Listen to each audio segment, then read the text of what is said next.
who continue to deny the reality that this country loves Donald Trump. And in fact, President Trump is enjoying his highest approval rating from the American people than he ever has, despite the years of lies, smears, and witch hunts by the Democrat Party. The Harvard-Harris poll today is incredible. When you look issue by issue, the vast majority of the American people support what President Trump is doing. You showed it. 81% of the American people support deporting illegal migrant criminals from our nation's communities. 77% of Americans support a full audit into the waste and fraud that this federal government has been spending their tax dollars on. And that is the exact mission of DOJ. So these numbers, these approval ratings are what you get when you have a president who actually does what he promised he was going to do. And that's why the Democrats are facing their worst, lowest approval rating since 2018.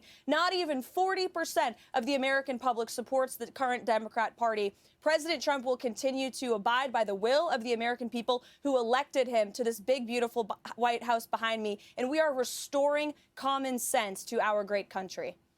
You know, I just showed this audience Harvard-Harris and where they stand on DOJ and cutting back wasteful spending. I showed CBS.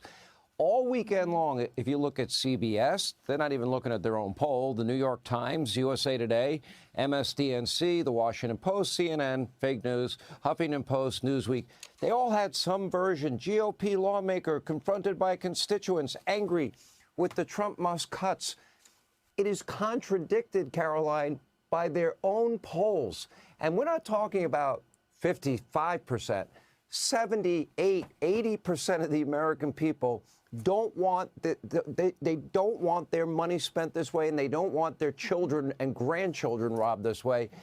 And this is what Democrats call a constitutional crisis, and this is what the media falsely reports on. It's difficult to penetrate through that wall of, you know, frankly, propaganda and lies.